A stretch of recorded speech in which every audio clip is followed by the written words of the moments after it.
সহিহ নাসাইর মধ্যে বর্ণিত, নাসাই শরীফে বর্ণনা এসেছে যে রাসূল পাক সাল্লাল্লাহু আলাইহি ওয়াসাল্লাম বলেছেন, যে ব্যক্তি প্রতিনিয়ত ফরজ নামাজের পর এই আয়াতুল কুরসি তেলাওয়াত করবে, শুনতেছেন আমার কথা?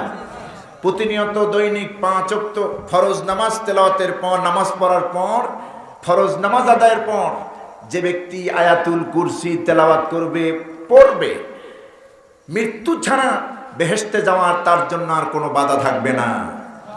শুধু মৃত্যু, মরণ হয় না, এটাই তার জন্য বাধা। সুবহানাল্লাহ। কি আছে আয়াতুল কুরসির মধ্যে? দেখুন, আল্লাহ রাব্বুল আলামিন এই আয়াতুল কুরসির ভিতরে তার তাওহীদ, তার উলুহিয়াত, তার রুবুবিয়াত, তার সার্বত্ব, সার্বভৌম ক্ষমতার বর্ণনা আয়াতুল কুরসির মধ্যে আল্লাহ জানায় দিয়েছেন। আল্লাহ রাব্বুল আলামিন তার পরিচয় তুলে ধরেছেন আয়াতুল কুরসির মধ্যে।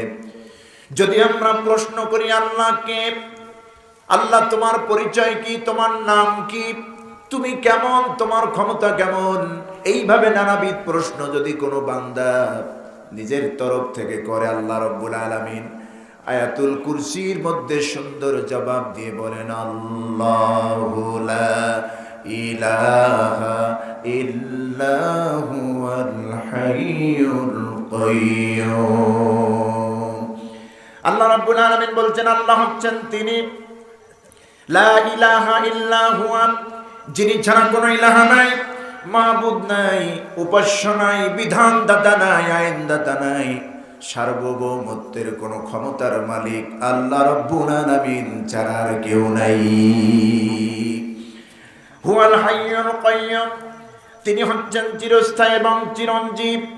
লা তাখুযুহু সিনাতুন ওয়ালা নাওম, এমন সত্তা তিনি, ঘুম তো দূরের কথা, সিনা, লা তাখুযুহু সিনাতুন ওয়ালা নাওম, ঘুম তো দূরের কথা, সিনা, তন্দ্রা পর্যন্ত আল্লাহ পাককে গ্রহণ করতে পারে না, আচ্ছন্ন করতে পারে না। অর্থাৎ ঘুমের প্রাথমিক অবস্থাকে আরবিতে সিনা বলা হয়, তন্দ্রা, এই তন্দ্রা পর্যন্ত আল্লাহকে ধরে না। সুবহানাল্লাহ। কারণ আল্লাহ রাব্বুল আলামিন বলেন, পৃথিবীর মানুষেরা, সৃষ্টিজীবেরা, আল্লাহ রাব্বুল আলামিন এমন সত্তা, এই পৃথিবীতে যত মাখলুকাত রয়েছে, কুল কায়নাতের ভিতরে যা কিছু রয়েছে, আসমান এবং জমিনের ভিতরে সব কিছুর নিয়ন্ত্রণকারী কেবলমাত্র আল্লাহ রাব্বুল আলামিন। তিনি যদি ঘুমিয়ে যান, ওই বিশাল আকাশটাকে কে দেখে রাখবে? তিনি যদি ঘুমিয়ে যান, চন্দ্রকে কে ধরে রাখবে? তিনি যদি ঘুমিয়ে যান, সূর্যকে কে নিয়ন্ত্রণ করবে? এইগুলি সুন্দর সুনিপুণভাবে পরিচালনার জন্য আল্লাহ রাব্বুল আলামিন তার ক্ষেত্রে ঘুম মানায় না, তিনি ঘুমান না। লা তাখুযুহু সিনাতুন ওয়ালা নাওম, ঘুম তো দূরের কথা, তন্দ্রা পর্যন্ত তাকে স্পর্শ করে না। কোন সুবহানাল্লাহ। তিনি আমাকে দেখতেছেন, আপনাকে দেখতেছেন, সমস্ত জাহানকে তিনি দেখতেছেন, কিন্তু আমরা তাকে দেখতে পাই না। আমরা তাকে দেখতে পাই না। সহিহ বুখারীর বর্ণনায় আল্লাহর নবী বলেন, পৃথিবীর মানুষ আল্লাহরে দেখে না, তবে আল্লাহর বন্দেগীটা করার ক্ষেত্রে আল্লাহকে দেখে দেখি করতে হবে। নবীজি বলেছেন, আনতা আবুদাল্লাহ কাআন্নাকা তারাহু ফাইল্লাম তারাহু ফাইন্নাহু ইয়ারাক। সহিহ বুখারীর বর্ণনা। নবীজি বলেন, তুমি যখন আল্লাহর গোলামি করো, তুমি যখন আল্লাহর বন্দেগী করবে, আল্লাহকে সিজদা করবে, রুকু করবে, আল্লাহকে আল্লাহর বন্দেগী করবে, নামাজ পড়বে, রোজা রাখবে, এক কথা আল্লাহর ইবাদত করবে, তখন তুমি মনে করবে তুমি আল্লাহরে দেখে দেখেই বন্দেগী করতেছো, তুমি দেখে দেখে আল্লাহরে রুকু করতেছো, সিজদা করতেছো। আল্লাহ রাসূল বলেন, ফাইল্লাম তাকুন তারাহু, তুমি যদি আল্লাহরে দেখতে না পাও, এই পৃথিবীর কোন মানুষ চর্মচক্ষে দিয়া কিয়ামত পর্যন্ত আল্লাহরে দেখতে পাবে না। ঠিক কি না? আমরা বেহেশতে দেখবো আল্লাহরে, বলি আমিন। আমরা দেখবো কোথায়? বেহেশতে, জান্নাতের মধ্যে আল্লাহ আমাদেরকে দেখা দিবেন।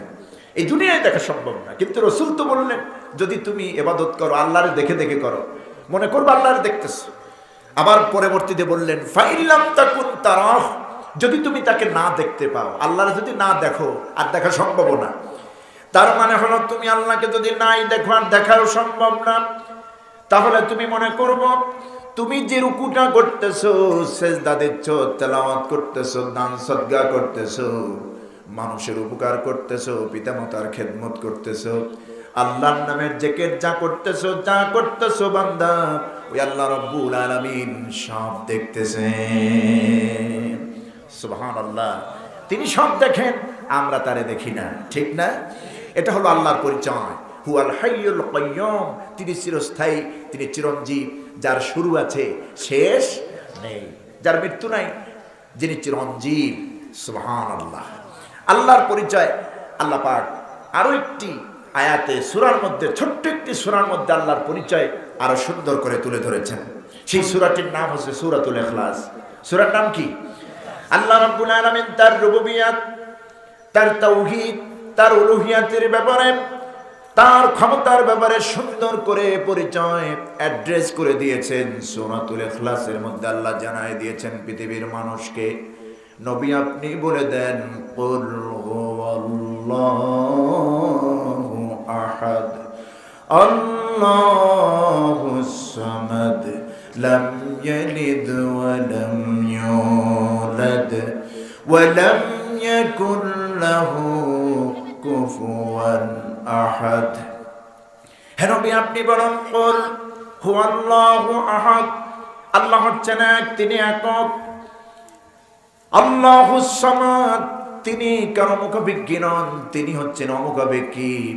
এই পৃথিবীর সমস্ত মানুষের প্রয়োজন রয়েছে আল্লাহর কাছে, কিন্তু কোন মানুষের কাছে, কোন সৃষ্টির কাছে আল্লাহর কোনো প্রয়োজন নাই, ঠিক কিনা? তিনি হচ্ছেন অমুখাপেক্ষী, কিন্তু পৃথিবীর সব মানুষ আল্লাহর মুখাপেক্ষী। শুধু মানুষ না, এই পৃথিবীতে যত প্রাণী আছে সমস্ত প্রাণীগুলি কার মুখাপেক্ষী? আল্লাহ। সব প্রাণী কি আল্লাহকে প্রয়োজন, কিন্তু এই পৃথিবীর মানুষের মুখাপেক্ষী তিনি নন। আল্লাহুস সামাদ, তিনি অমুখাপেক্ষী। শুধু তাই নয়, আরো সুন্দর করে তার পরিচয় দিচ্ছেন, তিনি এমন সত্তা যে রব্বুল আলামিনের গোলামি তোমরা করো, যার সামনে তোমরা মাথা নত করো, যার কুদরতি পায়ে তোমরা সেজদা দাও। কেমন আল্লাহরে তোমরা সেজদা দাও শোনো। লাম ইয়ালিদ ওয়া লাম ইউলাদ ওয়া লাম ইয়াকুল লাহু কুফুয়ান আহাদ, তিনি কাউকে জন্ম দেননি, কারোর থেকে জন্ম নেন নাই, আকাশ আর জমিনের ভেতরে তার সমকক্ষ আর কেউ নাই। সুবহানাল্লাহ। সূরাতুল ইখলাস, এই জন্য সূরাটি আকারে ছোট্ট কিন্তু ব্যাখ্যায় অনেক বড়। সুবহানাল্লাহ।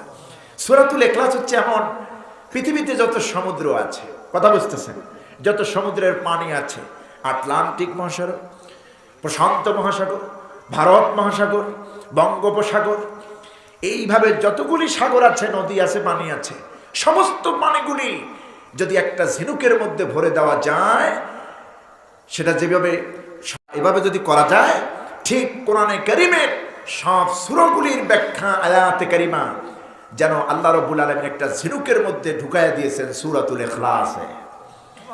আল্লাহ রাব্বুল আলামিন এত ফজিলত রেখেছেন সূরাতুল ইখলাসের ভেতরে। নবীজি বলেছেন, সূরাতুল ইখলাস কোরআনে কারীমের 3 ভাগের 1 ভাগের সমান। কুল হুয়াল্লাহু সুলুসুল কোরআন, কোন সুবহানাল্লাহ। কুল হুয়াল্লাহ হচ্ছে কোরআনের 3 ভাগের 1 ভাগ। কেউ যদি কুল হুয়াল্লাহ পড়ে একবার, কোরআনে কারীমের 10 পারার সমান তার তেলাওয়াত হয়ে যাবে।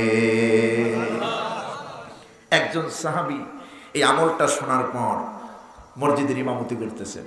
প্রত্যেক নামাজে জহের তেলাওয়াতে, মাগরিব, এশা, ফজর, যেখানে জোরে তেলাওয়াত করা হয় যেই নামাজগুলিতে, ওই সাহাবী সূরা ইখলাসের ফজিলাত শোনার পর তার জবান দিয়ে সূরা ইখলাস ছাড়ার কোনো সূরাই বের হয় না নামাজে।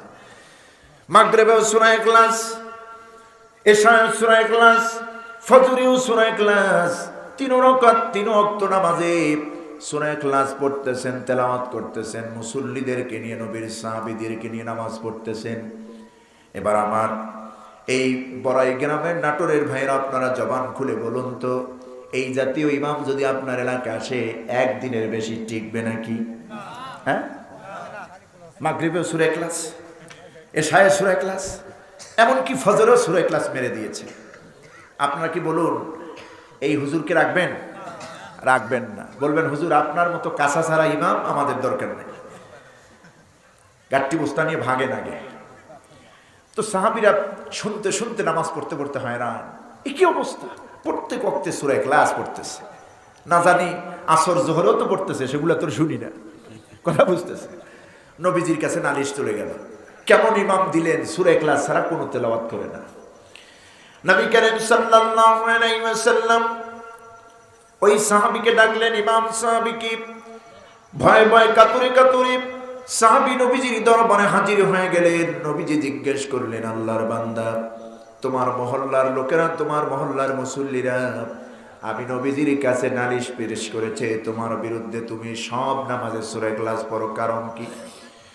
মাগরিবেও সূরা ইখলাস, এশাতেও সূরা ইখলাস, ফজরের মধ্যেও সূরা ইখলাস পড়তেছো, কারণটা কি? তোমার ভেতরে কি কোনো কোরআনের আয়াত বা সূরা দখলে নাই? তুমি কি মুখস্থ পারো না? নামাজের সাফিসিয়েন্ট তেলাওয়াত যতটুকুন দরকার এতটুকুন তেলাওয়াত কি তোমার আয়াতে নাই? তুমি বারবার সূরা ইখলাস পড়তেছো, কারণ কি? নবীর সাহাবী বললেন, ইয়া রাসূলুল্লাহ, হে আল্লাহর রাসূল, আল্লাহর কসম, কোরআনে কারীম থেকে যথেষ্ট তেলাওয়াত আমার আয়াতে আছে, আমার মুখস্থ আছে, তারপরও যেদিন থেকে আপনার জবান মোবারক দিয়ে শুনেছি সূরা ইখলাস কোরআনের 3 ভাগের 1 ভাগের সমান, যেদিন থেকে আমি শুনেছি আল্লাহর কসম ওই দিন থেকে কেন যেন আমার জবান থেকে সূরা ইখলাস ছাড়া কোনো তেলাওয়াত বের হয় না। সূরাতুল ইখলাস মুরব্বী বাবাজিরা, ভাইরা, আমার মা বোনেরা, আমল শিখিয়ে দেই। প্রতিদিন সকালে ফজরের নামাজের পর 3 বার, প্রতিদিন সন্ধ্যায় মাগরিবের পর 3 বার পড়বেন ইনশাআল্লাহ। তাহলে সকালবেলা 1 খতম কোরআনের সওয়াব পেলেন, আবার সন্ধ্যার সময় 1 খতম কোরআনের সওয়াব পেলেন। এমনটা করবেন, মাত্র 1 মিনিট লাগে, 1 থেকে 2 মিনিট লাগবে সূরাতুল ইখলাসটা তেলাওয়াত করতে, ঠিক কিনা? এই সূরাতুল ইখলাস তেলাওয়াত করবেন। আরো তো ফজিলতের সূরা আছে, সূরাতুল মুলক আছে, কত দামি সূরা। এই সূরাতুল মুলকের মধ্যে আল্লাহর তাওহীদ এবং আল্লাহর ক্ষমতার ব্যাপারে শুরুতে আল্লাহ বলছেন। আল্লাহ রাব্বুল আলামিন বলেন, তাবারাকাল্লাযী বিয়াদিহিল মুলকু ওয়া হুয়া আলা কুল্লি শাইইন কাদির।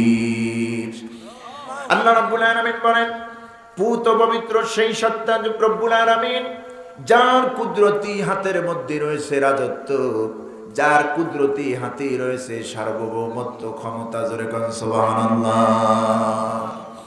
তাবারাকাল্লাযী, পূত পবিত্র সেই সত্তা মহান রব, আল্লাযী বিয়াদিহিল মুলক, যার কুদরতি হাতের মধ্যে রয়েছে রাজত্ব, রাষ্ট্র, চূড়ান্ত ক্ষমতা। আজকে বাংলাদেশের অনেক লিডার, হেভিওয়েট লিডার বলে যে জনগণ সকল ক্ষমতার উৎস। এই কথাটি সরাসরি কোরআনের সঙ্গে সাংঘর্ষিকপূর্ণ কথা, ঠিক কিনা? জনগণ সকল ক্ষমতার উৎস নয়, আন্নাল কুওয়াতা লিল্লাহি জামিয়া, বরং সকল ক্ষমতার উৎস একমাত্র কে? আল্লাহ, একমাত্র আল্লাহ। তার কাছেই সমস্ত ক্ষমতা। দেখেন না, কাউরে নামান চেয়ার থেকে অপমান করে আবার কাউরে বসা, ঠিক না? কেউ জ্বলে আর কেউ আনন্দ পায়। এখনই তো বর্তমান দেখতেছেন, ঘুম মনে হয় না রাতে। ডক্টর ইউনূসকে তার চেয়ারে দেখা ঘুম হওয়ার কথা, কি বলেন? ঘুম হওয়ার কথা না। এরপর যদি আসে আরেকটা শুভ খবর, আরেকটা ভালো নিউজ যদি আসে যে ইসলামিক গভর্নমেন্ট এই দেশে কায়েম হয়েছে, কোরআনের রাজ কায়েম হয়েছে, আলেম ওলামা এই বাংলাদেশের নেতৃত্বের হাল নিয়েছে, ইনশাআল্লাহ হবেই হবে। বাংলাদেশ ঘুরে যে অভিজ্ঞতা হচ্ছে, আজকে মুসলিম উম্মাহ এক প্ল্যাটফর্মে এসে গেছে। ইসলামী দলগুলি, বিগ সাইজের, স্মল সাইজের, বড় ধরনের ছোট দলগুলি সব এক হচ্ছে। আগামীর দেশ গড়বে কোরআন দিয়া, ইসলাম দিয়া, আল্লাহর বিধান দিয়ে। আমার বড়াই গ্রামের ভাইয়েরা, আপনারাও কি চান আগামীর বাংলাদেশ ইসলামের বাংলাদেশ হোক? আগামীর বাংলাদেশ কোরআন দিয়ে চলুক, আগামীর বাংলাদেশ সেক্রেটারিয়েট, অফিস, আদালত, কোর্ট কাচারি আল্লাহর বিধান অনুযায়ী চলুক। আপনারা চান কালেমার পতাকাটা আল্লাহর এই জমিন উড্ডীন হোক, পথ পথ করে উড়ুক, সর্বত্র আল্লাহর বিধান ছড়িয়ে পড়ুক। আপনারা কি চান? কারা কারা চান একটু হাত উঁচু করে আল্লাহকে দেখায় দেন।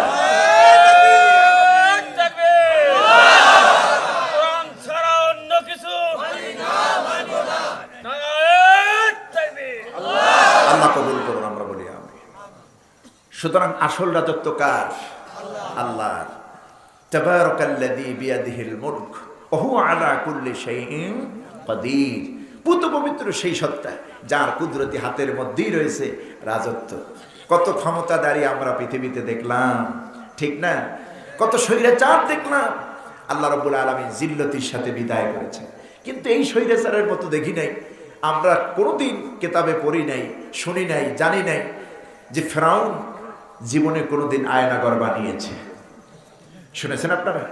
এই কোরআনে কারীম আল্লাহ রাব্বুল আলামিন ৭৪ বারের মতো ফেরাউনের নাম নিয়েছেন। কতবার? ৭৪ বারের মতো। খুব পছন্দ করে নিয়েছেন নাকি? সেই ফেরাউন আয়নাঘর বানায়নি। আবার বলে আমার অপরাধ কি, আমি তো অন্যায়টা কি করছি। উনি অন্যায় খুঁজে পান না, কেবল জন্ম নিছে। একদিনে মাত্র ১ সপ্তাহের মধ্যে ১৫০০ মায়ের কোল খালি করেছে। বলে আমার অন্যায় কি? আল্লাহ সহ্য করেন নাই, আল্লাহ সহ্য করেন নাই। সুতরাং রাজত্ব হচ্ছে আল্লাহর, ক্ষমতা কার? আল্লাহর। এই জন্য আল্লাহ রাব্বুল আলামিন বলেন আল্লাহু লা ইলাহা ইল্লা হুয়াল হাইয়ুল কাইয়্যুম। আল্লাহ হচ্ছেন তিনি যিনি ছাড়া কোনো ইলাহ নাই, মাবুদ নাই, উপাস্য নাই, বিধানদাতা নাই, আইনদাতা নাই। তিনি চিরস্থায়ী এবং চিরঞ্জীবী। জোরে কোন সুবহানাল্লাহ। গোটা সৃষ্টি জাহান যিনি পরিচালনা করছেন, যার পরিচালনার মধ্যে সামান্য পরিমাণ ত্রুটি নাই, তিনি কে? আল্লাহ রাব্বুল আলামিন। এই বিশ্ব জাহান যিনি পরিচালনা করছেন, বেগ পেহাতে হয় না।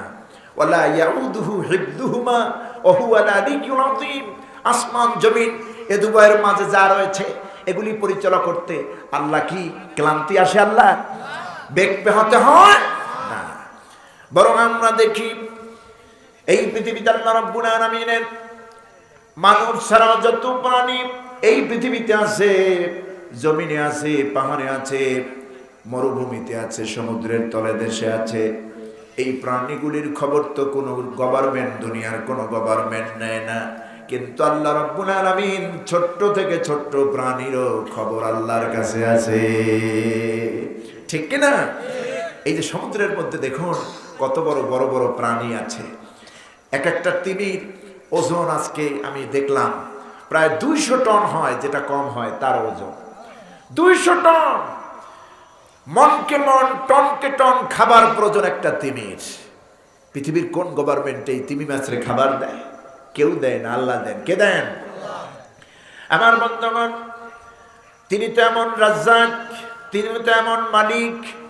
শুধু মানুষকে আল্লাহ পাক খাওয়ান না। আল্লাহ পাক বলছেন বান্দা তোমরা কি মনে করো শুধু তোমরাই আমাকে সেজদা দাও না?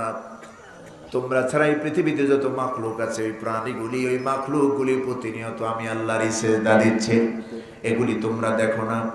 ওয়ালিল্লাহি ইয়াসজুদু মান ফিস সামাওয়াতি ওয়াল আরদ তাওআন ওয়া কারহা। এই পৃথিবীতে আসমান এবং জমিনে যত সৃষ্টি রয়েছে, আল্লাহর মাখলুক রয়েছে, সমস্ত মাখলুকগুলি প্রতিনিয়ত আল্লাহ রাব্বুল আলামিনের কুদরতি কদমে সিজদা দিচ্ছে। সন্ধ্যাবেলায় তুমি যখন দেখো গাছের পাতাগুলি, পল্লবগুলি নুয়ে পড়তেছে, ও আমার বান্দা এই পাতাগুলি, পল্লবগুলি নুয়ে পড়ে নাই, তোমার রবের সামনে, তার আনুগত্যের সামনে অবনত করে দিয়েছে। আল্লাহ রাব্বুল আলামিন বলছেন এই পৃথিবীতে যত প্রাণীগুলি আছে, এই প্রাণীগুলি দেখভাল করার দায়িত্ব আমি আল্লাহ পাকের। শুধু মানুষ তোমরা তোমাদেরকে আমি রিজিক দেই, তোমাদেরকে আমি খেয়াল করি, তোমাদেরকে শুধু প্রতিপালন করি না, তোমাদের বাইরেও যত সৃষ্টি রাজি রয়েছে এই সৃষ্টিগুলি দেখা, এদের ভরণ পোষণের দায়িত্ব, খাবারের ব্যবস্থা শুধু আমি আল্লাহই করি। এই বাকি সৃষ্টিগুলি, প্রাণীগুলি তোমাদের মতোই আল্লাহর নাম জপে, সুবহানাল্লাহ। এই যে সকালবেলা খালি পেটে পাখিরা বেরিয়ে যায়, কুহু কুহু আওয়াজ করে দলে দলে ঝাঁকে ঝাঁকে পাখিরা বের হয়, বাসা থেকে বেরিয়ে যায়। তোমরা তো মনে করো পাখির কণ্ঠে কুহু কুহু আওয়াজ শোনা যায়। আল্লাহ বলছেন, বান্দা, এই পাখিগুলি কুহু কুহু আওয়াজ দিয়ে কিছুই বুঝায় না তোমার রবের জিকির ছাড়া। তোমার রবের জিকির করতেছে। আমরা তো আসলেই পাখির কণ্ঠে কুহু কুহু আওয়াজ শুনি, ঠিক না? আসলে কিন্তু কুহু কুহু আওয়াজ বলতে কিছুই বুঝায় না। ওই পাখিকুল পক্ষীরা এক আল্লাহর নামের তাসবিহ পড়ে, কুহু কুহু আওয়াজের মধ্যে আল্লাহর জিকির সীমাবদ্ধ। সুবহানাল্লাহ। আল্লাহ রাব্বুল আলামিন বলেন, এই পাখিগুলি এতটা আমি আল্লাহর উপরে নির্ভরশীল, তাওয়াক্কুল করে, খালি পেট নিয়ে প্রতিটি পাখি বের হয়ে যায়। জঙ্গলের ভেতর থেকে প্রাণীরা খালি পেট নিয়ে বাসা থেকে বেরিয়ে যায়। আমি আল্লাহ রাব্বুল আলামিন টাইমলি সময় মতো মাগরিবের আগে সবাইকে পেট ভরে তারপরে বাসায় ফিরাইয়া দেই। সুবহানাল্লাহ। যার যে খাবারের অবস্থা প্রয়োজন সবটুকু দিয়ে দেই। আপনি দেখান তো, মানুষ ছাড়া এই পৃথিবীতে যত প্রাণী আছে, কোন প্রাণী বাসার মধ্যে একদিনের খাবার মজুদ রেখেছে? আছে কোনো প্রাণী? না, একদিনের খাবার মজুদ রাখে না। গরু হোক, ছাগল হোক, এগুলো তো গৃহপালিত পশু। যেগুলো বন্য প্রাণী, পাখির বাসায় একদিনের খাবার, এমনকি বাচ্চাদের জন্য, ছানাদের জন্য খাবার, একদিনের খাবার রেডি রাখে না।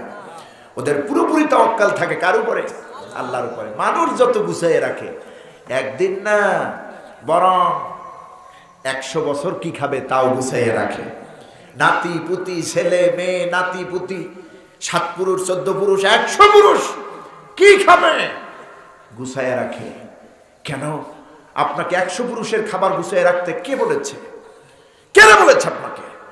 হালাল হারাম তো মিস করলেন না, জনগণেরটা লুটপাট করলেন, হাজার হাজার কোটি টাকা পাচার করলেন, দেশের টাকা বাহিরে। 1 টাকা 2 টাকা নয়, লক্ষ কোটি টাকা, হাজার কোটি টাকা, ঠিক কিনা? আহারে, এমন সময় টাকা পাচার হয় আমার দেশে যখন দুধের বাচ্চার জন্য বাবা দুধ কিনে দিতে পারে না। রিকশাওয়ালা বাবা দুধের বাচ্চাকে দুধ কিনে দিতে পারে না। অভাবের কারণে দুধের বাচ্চাকে ফিটারের মধ্যে মা বিষ মিশিয়ে দুধের বাচ্চাকে মেরে ফেলে দেয়। এরপরে স্বামী এবং স্ত্রী উভয় গলার সঙ্গে রশি লাগাইয়া তারপরে ঝুলে আত্মহত্যা করে দুনিয়া থেকে বিদায় হয়। এমন টাইমে এই দেশ থেকে হাজার হাজার কোটি টাকা, জনগণের টাকা লুটপাট করে নিয়ে যায়। আবার ওরা বলে হুজুররা দেশটা রেখাইছে। বলছে না বহুদিন, আমরা নাকি দেশটা রেখাইছি। আমার পেটটা দেখেন তো, হ্যাঁ, পেটের মধ্যে বুঝায় যে খাইছি। যে বাসায়, যে ভাইয়ের বাসায় খেলাম, ওনাকে জিজ্ঞেস করেন তো কি খেয়েছি। আর ওনাদের খাবার একটু দেখেন, 3-4টা তরমুজ বিলালে যা হবে, কোলাকুলি করতেই পারবেন না, মাঝখানে এক হাত গ্যাপ থেকেই যাবে। কোম্পানির কোনো বেল্টে ধরে না, এত বড় পেট নেমে গেছে এতখানি। বেল্টের শেষ দিয়া কি করবে? টাইম মতো মানে ফিট তো হয় না, তেনা তোনা দিয়ে পেঁচাই রাখে। কথা বুঝতেছেন? হারাম খোরেরা হারাম খাইয়ে দেশটারে শেষ করে দিয়েছে। হাজার হাজার কোটি টাকা নিয়ে গেছে একজন। এই টাকাগুলি দেশে থাকলেও হতো, ঠিক কিনা? তোরা মর গিয়ে তোরা জাহান্নামে যা, টাকাগুলো দেশে থাকলেই হইতো। দেশে দেশের বাইরে বিলাসবহুল বাড়ি বানিয়েছে। এক একটা বাড়ির মূল্য 3 কোটি, 5 কোটি, 10 কোটি, 100 কোটি পর্যন্ত। 300-400 বাড়ি বানিয়েছে এক একজন সরকারি কর্মকর্তা। আহা, এই লোকগুলি যখন এরা তো এই করলো, এরপরে হজে যায়। দেখছেন না বিগত বছরগুলিতেই হারামখোররা সরকারি টাকা তসরুপ করে, জনগণের সম্পদ খরচ করে, তসরুপ করে বিমান ভর্তি করে এরপরে হজে গেছে এরা, ঠিক না? 300 জন, 400 জন, 500 জন। বর্তমান সরকার, অন্তর্বর্তী সরকার ডক্টর ইউনূস, তার নির্দেশ হলো সরকারি টাকায় কেউ হজ করতে পারবে না। এবছর আর কেউ সুযোগ পাচ্ছে না, আলহামদুলিল্লাহ। আমার তো মনে হয় এই লোকটা কিছুদিন এই দেশের ক্ষমতায় থাকার দরকার, ঠিক না? অনেক সংস্কারের দরকার আমার দেশে। দেশটারে পঙ্গু বানিয়ে দিয়ে গেছে স্বৈরাচাররা। আমার বন্ধুগণ, এখন এই খালি খালি হজ করতে যাইতে পারবেন না। আপনি টাকার উপরে হজ হয়, হালাল সম্পদের উপর হজ ফরজ একবার জীবনে। সম্পদের যদি পাহাড়ও হয়, হজ কয়বার ফরজ? একবার। সেখানে ওনারা জনগণের টাকা খরচ করে, লক্ষ লক্ষ টাকা খরচ করে 300 জন, 400 জন, 500 জন হজে গিয়েছে প্লেন বোঝাই করে, আমরা দেখেছি। আমার মাঝে মধ্যে চিন্তা হয়েছে যে এই লোকগুলি যখন মিনায় গিয়া শয়তানের ঢিল মারে, তো শয়তান তো দূরের থেকে বলে, কে রে ভাই, তুই তো আমার জাতি ভাই, তুই আমার গায়ে ঢিল মারছিস কে? তোর সঙ্গে আমার তো দ্বিধা বোধ নাই, তুই তো আমার চাইতে বড় শয়তান, তুই তো দেশটারে ডুবাই আসছো, ঠিক না? আমার বন্ধুগণ, খাইয়া বলে রব্বানা যালামনা আনফুসানা, ওই যে 70 রাকাত তাহাজ্জুদ গুজারি, কথা বুঝতেছেন? খেলা হবে 70 রাকাত তাহাজ্জুদ নামাজ পড়ে। আল্লাহ রাব্বুল আলামিনের হাবিব বলেছেন, ওই পাপীরা, হারামখোররা, যারা জনগণেরটা লুটি খেয়েছে, সুদের টাকা, ঘুষের টাকা দিয়া সম্পদের পাহাড় গড়েছে, অবশ্যই এলাকায় সুদখোর, ঘুষখোর নাই? আছে? এই কয়েকজনে বললো, এদিক দিয়ে নাই মনে হয়। গতকালকে মাহফিলে একজন বলল, হুজুর এদিকে ডিমেরও সুদ হয়। কথা বুঝতেছেন? ডিম দিয়ে ডিমের সুদ, মানে একটাই দুইটা, এরকম। কোথায় চলে গেছে চিন্তা করতে পারেন? ডিমের সুদ শুরু হয়ে গেছে। নবীজি বলেছেন, মাতউমুহু হারামুন, মালবুসুহু হারামুন, মাশরুবুহু হারামুন, ওয়াগুদিয়া বিল হারাম। যার পোশাকটা হারাম, যার শরাবটা হারাম, যার খাবারটা হারাম, এমনকি পা থেকে মাথা পর্যন্ত যারা হারাম দিয়ে গঠিত, নবীজি বলেছেন ওই ব্যক্তি যতই বলুক না কেন, রব্বানা যালামনা, আল্লাহ বলেন, সিটার রে, তোর দোয়া শুনি না, সিটারের দোয়া আমি শুনি না, ঠিক কিনা? হারামখোরের দোয়া কবুল হয় না।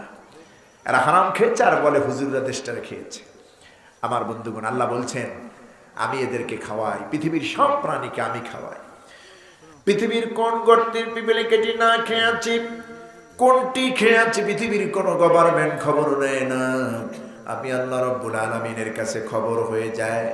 এমন কোন বিচারণশীল প্রাণী এই জমিনে নাই যেই প্রাণীর খাবারের ব্যবস্থা আমি আল্লাহ রাব্বুল আলামিন করি না। আল্লাহ পাক বলছেন, ওয়ামা মিন দাব্বাতিন ফিল আরদি ইল্লা আলাল্লাহি রিজকুহা। বিচরণশীল এমন কোন প্রাণী নাই যেই প্রাণীর রিজকের ব্যবস্থা, খাবারের ব্যবস্থা কে করেন? আল্লাহ না করেন। আল্লাহ সব প্রাণীর খাবারের ব্যবস্থা তিনি করেন। এই যে আফ্রিকার অ্যামাজন জঙ্গল, নাম শুনেছেন আপনারা? বাংলাদেশের 25টি দেশ মিলালে যা হবে আয়তনে, এতখানি জমি দখল করে আছে আফ্রিকার অ্যামাজন জঙ্গল। প্রাণীবিদরা বলেছেন ওখানে কত জাতের, কত ধরনের যে প্রাণী আছে তার এখনো সংখ্যা নিরূপণ করা সম্ভব হয়নি। সুবহানাল্লাহ। এই প্রাণীগুলির খাবারের ব্যবস্থা তো একজন করেন, তিনি কে? আল্লাহ রাব্বুল আলামিন। সুতরাং টেনশন কি? আজকে আমাদের দেশে রিকশাওয়ালারা ভালো আছে, ঠেলাওয়ালারা ভালো আছে, এরা বউর কাছে দাম পায়, ঠিক না? ছেলের কাছে দাম পায়, মেয়ের কাছে দাম পায়। ঢাকা শহরে যাই দেখেন ওই হারামখোরদের মূল্যায়ন ঘর থেকেই নাই। বউ দাম দেয় না চাইরানারও, ছেলে একদিক, মেয়ে একদিক, নিজে আর একদিক, বউ আর একদিক। কথা বুঝতেছেন? আমার বন্ধুগণ, হারামের মধ্যে কোনোদিন আরাম আসে না, আরাম আসে হালালের মধ্যে। আরাম আসে কিসের মধ্যে? হালালের ভিতরে। আল হালালু বায়্যিনুন ওয়াল হারামু বায়্যিনুন। হুজুর বলেছেন হালাল স্পষ্ট, হারাম স্পষ্ট। হালালটাকে গ্রহণ করো, হারামটাকে পরিত্যাগ করো। বনি আদমের পেট ভরে না, বনি আদমের পেট ভরে না, ওই রাক্ষসদের পেট ভরে না, হারামখোরদের পেট ভরে না। নবীজি বলেছেন সহিহ বুখারীর বর্ণনা, কোন ব্যক্তিকে যদি একটি মাঠ ভরা স্বর্ণ দেওয়া হয়, অথবা একটি পাহাড় দিয়ে, স্বর্ণ দিয়ে পাহাড় তাকে দেওয়া হয়, ওই লোকটি আরো একটি মাঠ ভর্তি স্বর্ণ চাইবে, স্বর্ণের পাহাড় চাইবে, মোটে তার পেট ভরবে না। নবীজি বলেছেন লা ইয়াবলাগু জাওফা ইবনে আদম ইল্লা তুরাব, ওই বনি আদমের